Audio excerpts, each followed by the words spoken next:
I mean, I hate to make this podcast all about figure skating, but what else is there to talk about lately? I mean, obviously, we could go down the Epstein file rabbit hole, but I don't know if I'm really mentally or emotionally prepared to do that. So let's just stick to figure skating for the time being. Tonight is the women's free skate, and we've already seen the short program. And we had a similar situation that we had with Ilya, with Amber Glenn, where, the pressure just overwhelms these athletes and they make these little mistakes that they're not used to making, and it costs them a medal. Amber popped out of her easiest jumping pass and she doubled it and she got 0 points. And you saw the reaction. She was devastated. And it's sad. It really is sad. And it just shows how unforgiving this sport is. I'm very proud of Alyssa Liu. She nailed it. And now I think she has a chance. She's got to beat these 3 women from Japan tonight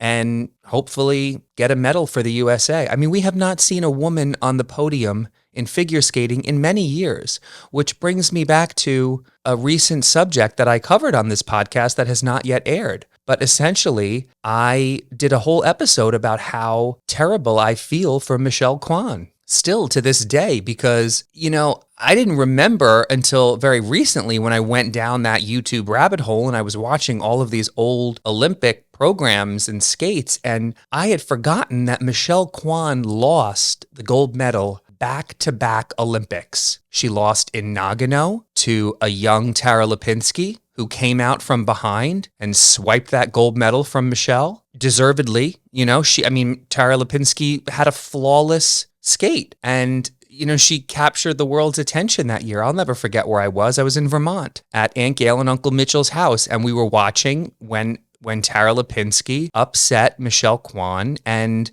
won the gold. And her reaction when she was screaming when she got her score still to this day is like, it's seared into my memory. But that was devastating for Michelle Kwan because she was coming in that year the favorite.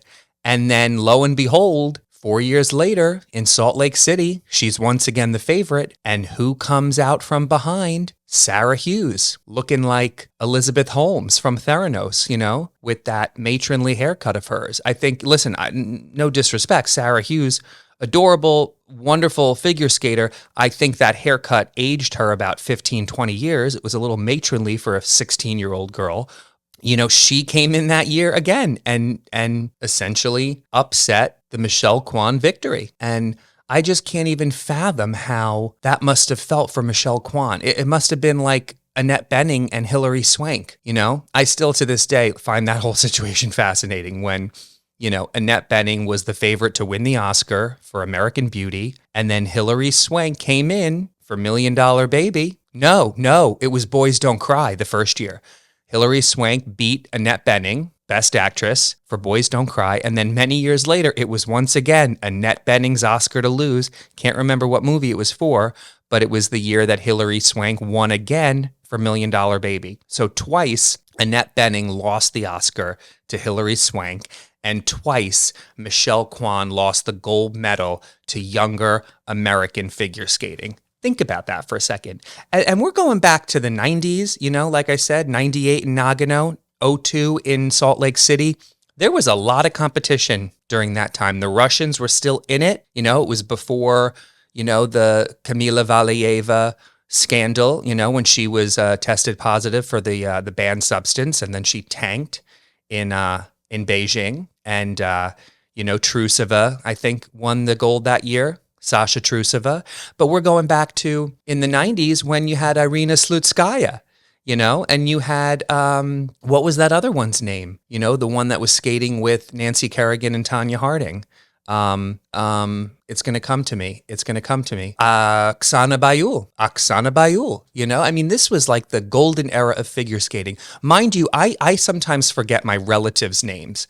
If I take a week off from work at Tuto, I come back and I don't remember some servers' names. How I still remember all of these Russian figure skaters' names is a little sus. And I don't know. But here we are again, and I hope that these athletes like Amber and Ilya really look at those who came before them, and take inspiration and come back stronger than ever. I don't know. I don't want to say that Amber Glenn doesn't have a fighting chance, but I don't know how you come back from 12th place to medal. So I think really it's up to Alyssa Liu now to bring home the gold for the USA, baby. Anyway, here we go again. Now I've spent another 6 minutes talking about figure skating. Thankfully, I think the Olympics ends this week, so we'll be done with that. What's on the agenda for today? Well, I've got to drive all the way to Huntington, New York, which is about an hour and 20 minutes away from Sag Harbor, to the Removery to have another laser tattoo removal session. Yeah, I am still paying the price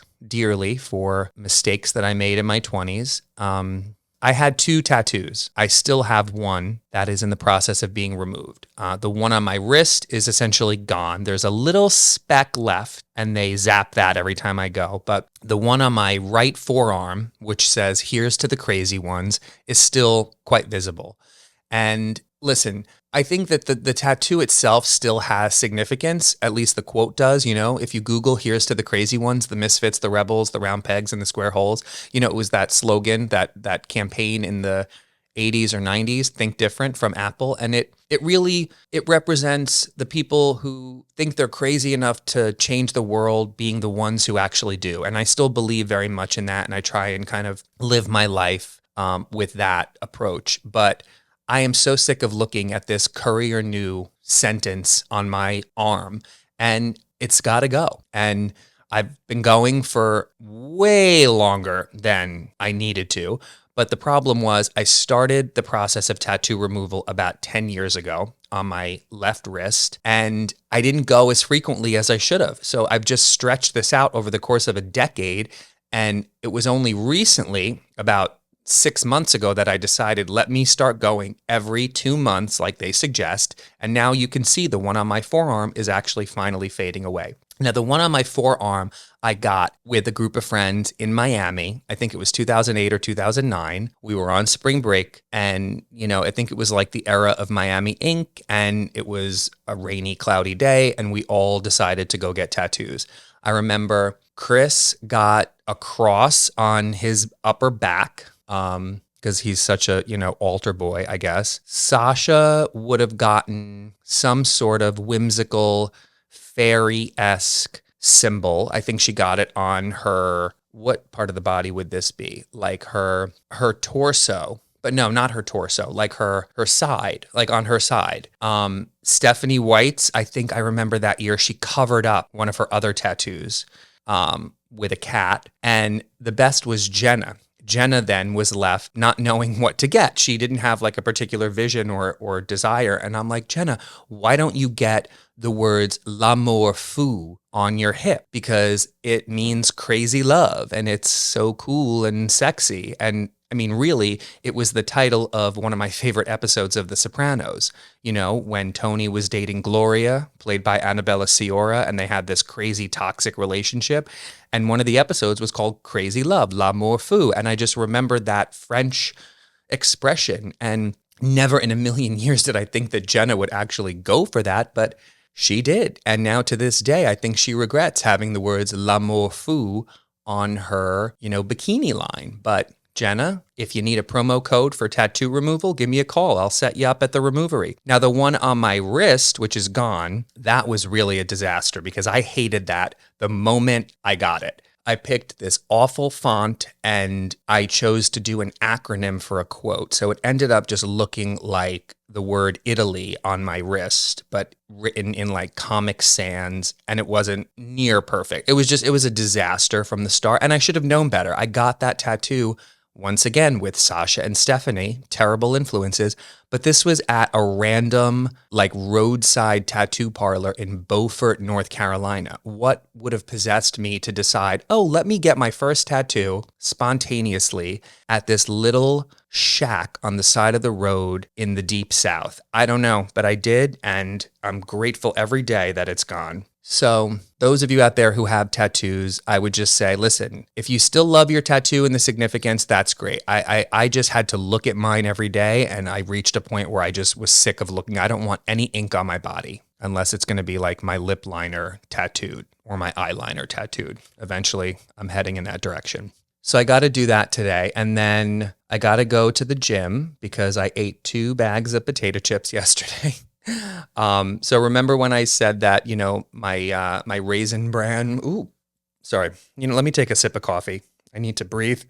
Sorry, I just did like a very long monologue without really breathing. So, I've got to go to the gym because I did a boo-boo last night. I was just craving potato chips. And Kristen brought me home not 1, but 2 bags, 1 sour cream and onion ruffle and 1 salt and vinegar. And once I finished the first bag, I thought, you know what? Fuck it. Let me just eat the other bag. And then today is a wash. Like then today is my cheat day. If I save the other bag for tomorrow or later in the week, then I've had 2 cheat days. And I don't want that because, guys, I'm going to be on TV next week. I'm going to be making an appearance on the Tamron Hall show, filming it on the 25th. It airs on the 26th.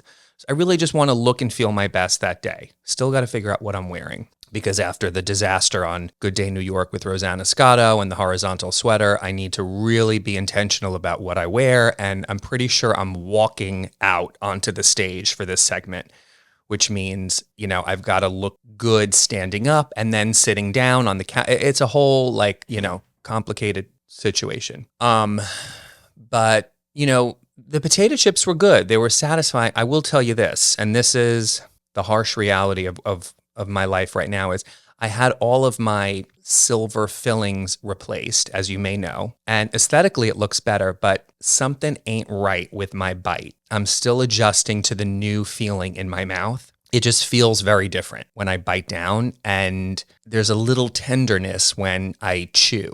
Now, I've been reassured that eventually will go away. The fillings just need to settle, this, that, and the other. Okay, I trust. But I definitely had a harder time biting down on some of those potato chips than I have in the past. And don't even get me started on the popcorn kernels. I was eating popcorn recently, and I thought I was going to need like a jaw replacement after 1 bite. Anyway, so I'll go to the gym, and then I've got to work tonight at Tutto.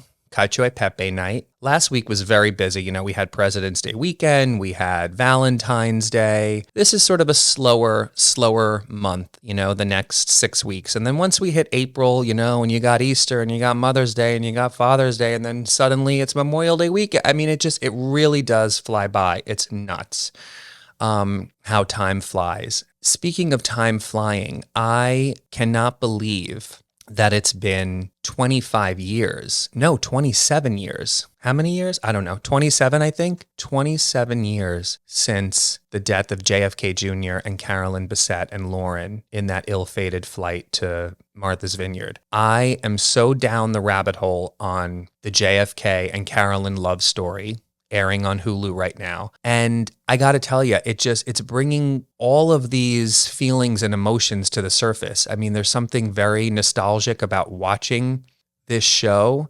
and, seeing these glimpses of New York City during the 90s. And I mean, I was 13 at the time, and I don't quite remember the media circus surrounding their death as much as I do Princess Diana, because I vividly remember when Princess Diana died. I remember my mom's reaction to it. I remember watching the news, all of it. I think it just, what a time to be alive. Like, you watch that show and you're seeing these glimpses of a bygone era in New York City that you remember vaguely witnessing, and you've heard stories from your friends and family, older generations who experienced it. And you almost can't imagine that this was a real place and time. Like it feels so far removed from where we are currently. It was just obviously a simpler time and before social media and all of the current things that we're currently experiencing and witnessing. It was like a real special time. And I think JFK Jr., John, as he was referred to, although I understand now that was really like a media nickname for him. And Carol Radziwill says, no one who knew him personally called him John. She said that to Sonia Morgan on The Housewives. I remember when Sonia said, I party with John Kennedy and Madonna. And Carol was like, no one who actually knew him called him John. But I think everyone felt like they knew him because he was the people's prince. You know, he meant so much to so many people. He represented something very special. Camelot, he was American royalty, and that whole family, that dynasty, I think to this day, there's something so special and mysterious and interesting about them that people are fascinated by, myself included. But I just can't even imagine what it would have been like for him and Carolyn at that time. Like to be the most famous person in the world, essentially, you know, alongside Princess Diana, to be hounded every day by the paparazzi and the press and have your whole life exposed, and then to die so tragically and suddenly, and at such a young age, it's sort of unfathomable. I feel watching the show, I didn't realize how many kind of connections I had to JFK Jr. And not to make this about me at all, but I will just say, you know, I remember I worked on North Moore Street for many years. That's where my first Tribeca Film Festival office was. You know, the main office is on 375 Greenwich, which is around the corner, right next to Tribeca Grill and Locanda Verde and the Greenwich Hotel. And the festival had its own little office, which was on North Moore Street, like pretty much across the street from the loft that JFK and Carolyn lived in, right next to Walker's. Shout out to my dear friend Sarah Walker, whose family owns that restaurant Walker's. And I remember, you know, me and Sarah, we were young interns in 2009 running around North Moore Street, and we would pass by, oh, that's where JFK Jr. lived. And Sarah would say, yeah, you know, when I was a kid at the restaurant, I would, you know, he would pick me up and put me on his shoulders. Like people I knew him. I had no idea that Kelly Klein was so closely associated with Carolyn. I didn't even realize that Carolyn worked at Calvin Klein. Like this is what I'm learning from the show that's so fascinating, because I thought I knew a lot about these people, but turns out I didn't even scratch the surface. Kelly I know just because she comes into Tuto, and she's a wonderful, wonderful, sweet person. But had I known that she had such a close relationship to Carolyn and John, I would have grilled her with questions. And I certainly will the next time I see her. But you know, I also, watching the show, I recognized Meryl Streep's daughter, Mamie Gummer. You know, she plays Carolyn. Sorry. She plays Carolyn Kennedy. And I'm like, oh, sorry, Caroline Kennedy. Oh my God, cardinal sin. She plays Caroline Kennedy. And I'm looking at Mamie, I'm like, oh my God, what have I seen her in? What have I seen her in? And then it dawns on me, I've seen her in person at Tuto. She was in a play at Bay Street, Dial M for Murder. They were here for about 8 weeks, and we became dear friends. She would come in to the restaurant late at night. We would hold a table for her. I saw her in the play. It was fantastic. So, you know, now here I am realizing I have such a strong connection to the Kennedys and this show. And yeah. It's all very, very fascinating. I will say I've become basically in the last 24 hours like the official fact checker of JFK Jr. and Carolyn Bessette's relationship timeline, because I'm seeing things on the show and I'm just instantly Googling, did this really happen? What actually happened? Are there paparazzi photos of this, or did they fabricate this? Did they embellish this? Because I don't know if they actually met at a party. I don't know if Calvin actually introduced them, or if the stories about him just wandering into Calvin Klein for a suit and meeting Carolyn that way are true. You know, and then I'm Googling, did JFK wear a retainer? You know, because the way the actor speaks, it seems like he's kind of trying to make JFK Jr. sound like he had a retainer in his mouth or something. There's some sort of speech impediment or lisp, something unusual about the way that he's speaking. And I'm wondering, is that the actor and that's how he talks, or he's trying to impersonate JFK Jr.? I don't know, but I was curious about that. I don't know if anyone else noticed that. It sort of faded away in episodes 2 and 3. It was a bit more prominent in episode 1. I was really like, okay, take the Invisalign out. Speaking of the acting, I will say, listen, I like Ryan Murphy. I think everything he does is fun and visually interesting. Some of the acting seems a little mediocre. I don't know if that's the right term. I think the girl who plays Carolyn is fantastic. She, I think, is really kind of nailing the essence of Carolyn Bessette, from what I know about her to be true. This very, very strong, independent, tough as nails, smart, sophisticated young woman. I can't believe she was as young as she was during this time, because, you know, you watch these people, you remember them when you were a younger person and you looked at them thinking they're in their 40s, 50s. And then when you're my age now and you find out that they were in their late 20s and early 30s, it's hard to believe. And also the thing about Carolyn that I find interesting is that she was born in White Plains, which is in Westchester, where I'm from. So that's yet another connection I have to the Kennedys. And her family grew up then in Greenwich, not far from where I live. So yeah, again, I just to remind everyone, I feel like I really, lived a parallel life to John, and Carolyn. But yeah, her acting is great. I'm loving all the fashion and the style and the looks that they're recreating. I think shout out to the wardrobe department because they are nailing it. They're really capturing the essence of their unique style. And you know what? Watching them, it's a reminder that having your own individual style is so much cooler than following trends. And this goes back to, some of the things I said last week about the Hirschleifers, right? Like Carolyn and John were not parading around in labels and the newest and best of everything. They basically had like this capsule wardrobe mentality long before it was popular. And that's kind of how I always dressed. I would buy certain things that I felt confident in, that I liked, and I would just wear them and wear them and wear them. And I think that's really the key to personal style. And I think John Kennedy Jr., John Fitzgerald Kennedy Jr., JFK Jr., embodied that probably more than anyone will ever witness in our lifetime. Maybe only Timothy Chalamet can compete with him.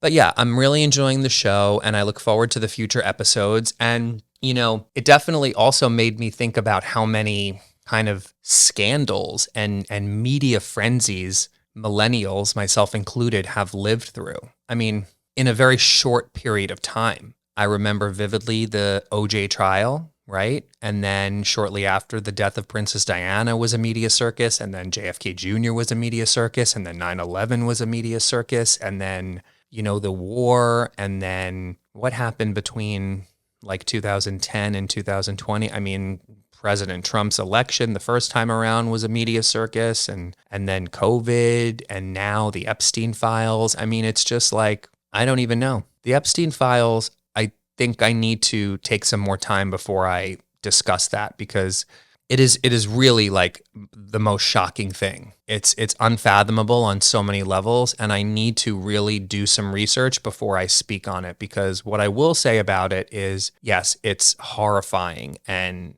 everyone involved needs to be exposed and punished. What is disturbing is that there's a lot of misinformation that is being spread on the internet, and the dangerous thing about that is you've got these manipulated images that people see and believe, and then when they find out that they're fake, it's going to make you question the stuff that's actually true, and that's extremely dangerous. And on a serious note, this is where AI and shit like that becomes a real risk to civilization and society. And I think they should have a very strict policy for anyone who disseminates or manipulates images in this case, and they should be prosecuted because it's extremely, extremely dangerous. So what I'm going to do one day is I'm going to go through the actual DOJ documents and read with my own eyes and then come back and try and make sense of what we're seeing, which would be impossible because it's so senseless. It's like I said, it's you can't even believe that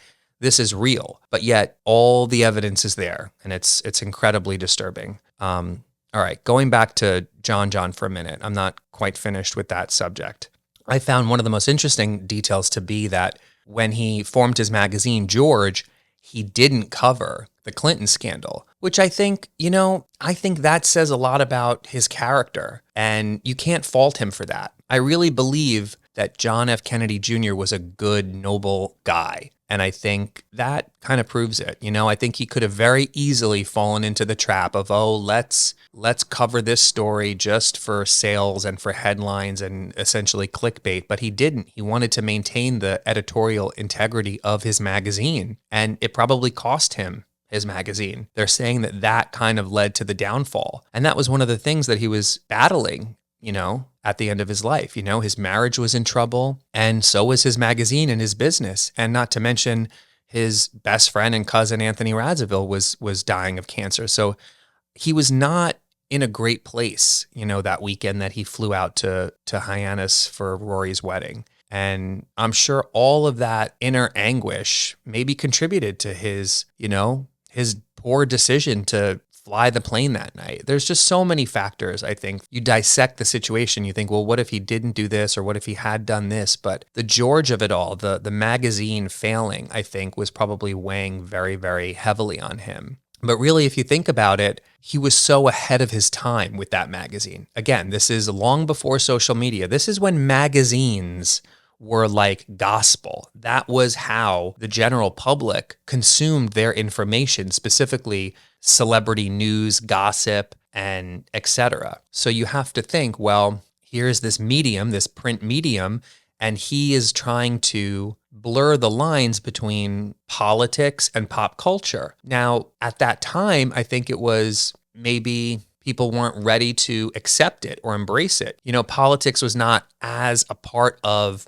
daily conversation as it is now. But if you really think about it, he was ahead of his time, because now all you see is political conversation and dialogue. Every single thing, every award show in Hollywood, every movie, every song, it's all politically charged. Everything is politicized. And so the lines between politics and pop culture and entertainment are completely obscured now. And I think he had the foresight to realize that that was a trend, and I think he was just a few years too soon. But it definitely reminded me of an era when magazines were, like I said, gospel. I was obsessed with certain magazines, the tabloid culture. I would read Us Weekly and In Touch Weekly and Star Magazine religiously. I would also, on occasion, read a People, but I was really more into like the Us Weeklies. I collected Us Weekly magazines.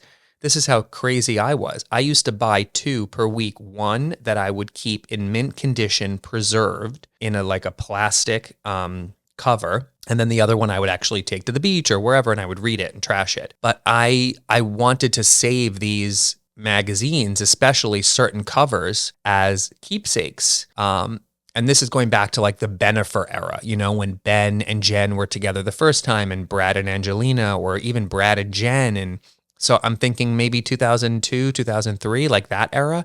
I still have, I think, a huge stack of some of those Us Weeklies. I got to find them. I think they must be in the storage unit. I hope so. I'm going to Westchester this week. I got to go and rummage through that storage unit. I do this about every 6 months. I think of something randomly like, oh shit, where is my pin collection? Or oh shit, where is my collection of metal coins from all of the Las Vegas hotels? And then I'll drive to Westchester and I'll tear the storage unit apart until I find it. And I hope to God that those magazines are in there. I don't know what else is in there. I mean, I pay $390 a month to basically store my glassware. Essentially, that's what it is. When my parents sold the house and I had all of this stuff, not a lot, but I had accumulated a lot of knickknacks, let's say, specifically glassware. And I needed a place to store all of it. So I got a storage unit, and now it's all there. And when I say glassware, I mean I had enough plates and glasses and accoutrement to host a banquet for 75 people. I went through a very, very dark period, you could say, where I was just obsessed with collecting glassware and plateware and cookware. Like you'll see, if you see my cooking videos, I have quite an impressive Le Creuset collection. I've got the Dutch oven in multiple sizes and multiple colors. I've got some skillets. I've got some saucepans. I've got some ramekins. I don't cook that much, guys. I had no fucking need for any of this expensive Le Creuset stuff, aside from seeing it in Home Goods at a discount and splurging. But that's just the tip of the iceberg. I have ranging from Crate and Barrel to, a hand-painted pottery shop in Ravello, Italy, to Portugal, to fucking Saudi Arabia probably. I have so much glassware, different types. We've got the champagne flutes, we've got the wine glasses, different shapes, we've got the margarita glasses, we've got the rocks glasses, we've got the Collins glasses, we've got shot glasses, we've got plates and chargers and bowls and utensils. I don't know. I just figured one day I'm going to have this amazing home with this huge kitchen, and I'm going to be entertaining and hosting, and I want to have all of the supplies. And I also always like the idea of having like mismatched stuff, so I've got 4 of these plates and 8 of these plates and 10 of these things. So it's like, it's a lot. And, it's now all bubble wrapped and in boxes in the Safeguard storage unit. And so I'm going to pay a visit there next week, and hopefully I find those magazines, because I don't know, they might be worth something. I got to see.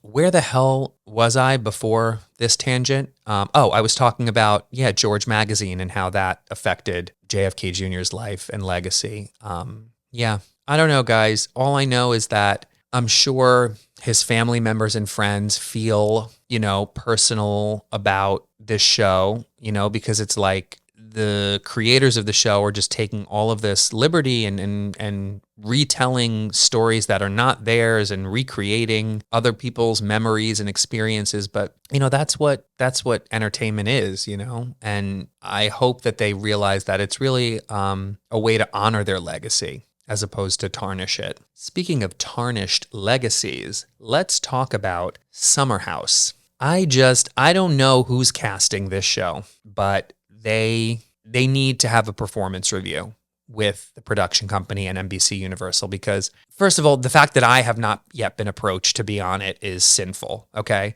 I live here, I work here, I have an organic connection to the community, I have mutual friends with these people. I should be on that show. But now I wouldn't even accept the invitation because I think that it's jumped the shark, I'm watching the most recent episode, and it's like on in the background. I'm not even paying attention, and then suddenly, I focus, and I'm like, "Who the fuck is KJ? And why do I care about his estranged relationship with his father?"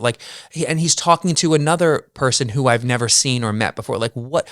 Who are these people all of a sudden? Why is the show now about these adjunct people? And why are there 7 new people every year that last for 1 year? Like, why can't they just focus it on the actual friend group, the nuclear group? And where the fuck is Lindsay Hubbard? Like, hello, we lost Paige, we lost Hannah years ago. That was really the end. That was the beginning of the end, in my opinion. Well, the beginning of the end really was when the Workus twins left. Where are they today? Anyone heard from them? Lauren and Ashley living in, probably Santa Clara, California? I don't know, but it's just very bizarre, like that they just assume that viewers are going to invest in these new people and then their personal deep stories. Like, no disrespect. Like, I'm sure that this person, KJ, like, it took a lot of courage for him to come on this show and open up about his personal relationships with his parents. But again, like, from an entertainment standpoint, guys, the producers of this show should realize, like, nobody really cares.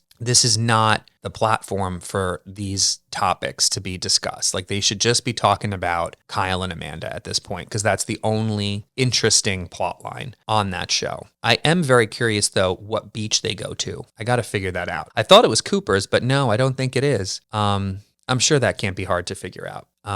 Let's see, what else? Oh, I almost forgot. I got a facial yesterday. So hopefully, I can't see the camera from here, but hopefully my skin is glowing.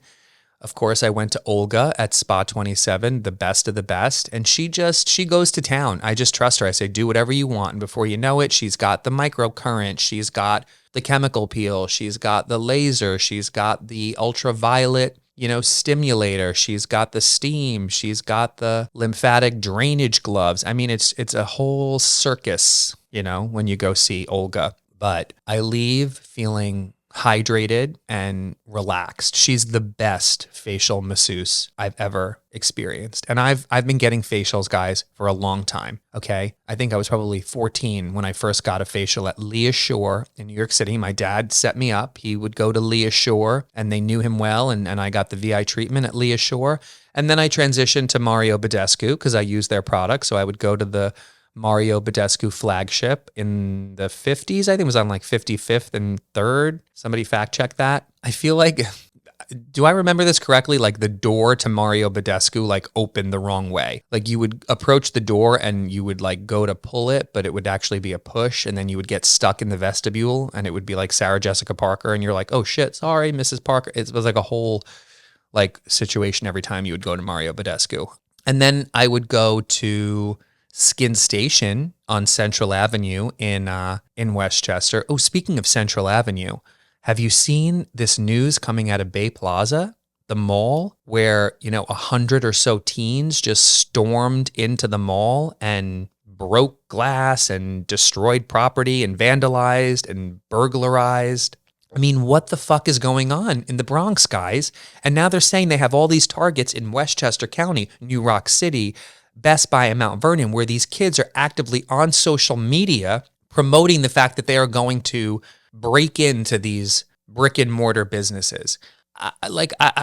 How is this being tolerated? They need to somehow intercept all of these kids, these groups, and also their fucking parents. And everyone should be arrested and thrown in jail. There should be zero tolerance for this. This is a terrible precedent to set, that these young people are able to get away with this. I don't know if they are getting away with it. I don't know enough about it, but what I'm seeing on social media, I mean, they should be tased or something, incapacitate these people and these kids and teach them a fucking lesson and throw them in jail, okay? I think this is the problem. This is a great example of what we're seeing in politics and society right now, is that there's no accountability. There is no repercussions or consequences for abhorrent. Is that a word? Abhorrent? What's the word that Meredith Marks always used? It is not deplorable, but that's a good word. Maybe it was abhorrent. What was the word she used when she was arguing with Whitney? It is, oh, come on, Sam. Repugnant. It was repugnant. This is repugnant behavior that we're seeing, and people are not being held accountable. So these younger generations, these kids probably think, fuck it then. We can do whatever the fuck we want and we're going to get away with it. No. We need to stop this shit and nip it in the bud. Is it bud or butt? Somebody please clarify, because I've heard both arguments. Nip it in the butt, like the coolie, the tushy, the backside, the badonkadonk, the ass, the juicy double. I could go on and on. Or is it nip it in the bud, like the bud of a flower? I don't know. I don't care. How about that? How about that, guys? I don't care. Like Britney Spears said on Star Search, I don't care, I don't care. That was probably her best live performance still. Nothing tops that Star Search performance. Britney sold her entire catalog of music, by the way.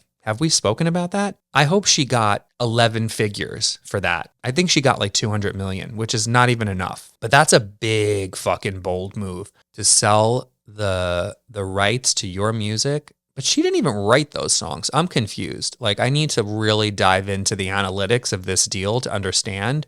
But basically, from what I know about music rights, because I had to secure the rights for several songs for my movie. By the way, you would think that singing one or two lines of a song a cappella in a movie would not require rights or permission. Well, you'd be wrong.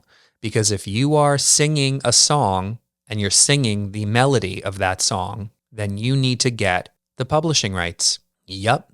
So basically, there's two sets of rights when you are acquiring rights for music. You've got the master sync rights, which is the rights to use an actual recording of a song, right? So I want to use Whitney Houston's version of I Will Always Love You in my movie. I need the sync rights. I'm going to take that track and I'm going to embed it into my film, and it's going to play the actual recording. If I'm going to be singing I Will Always Love You, I need the publishing rights, which is basically the rights to the entire musical composition, the lyrics, the melody, the arrangement, this, that, and the other. Now, I say this to you in an effort to sound smart and an effort to sound sort of well-educated on the process of music clearances. Because I feel as though, if I'm being honest, a lot of what I say on this podcast makes me sound rather stupid. So I do everything I can whenever possible to insert a little bit of book smart. And I hope that I've achieved that for you this afternoon or morning or night or middle of the night. I don't know when you're listening to this podcast. I hope it's not in the middle of the night. I really do, because you know what? Sleep is so important, as Olga kindly reminded me during my facial. She said I looked a little tired. It's not that I look tired, Olga. I'm dry as a bone, okay? It's the dead of winter. It's 8 degrees out, and I didn't moisturize before I came here because you were about to slather my face with product. So yeah, I washed my face with water and a little soap, and I came here, and yeah, I'm dry and cracked. My God, cut me some slack. Well, I feel as though I've covered enough on this episode, and I think that it's time to say goodbye. Time to say goodbye. That's one of my favorite songs. And you know what language it's not in? English. On that note, ci vediamo la prossima settimana. I will see you next week. Ciao for now.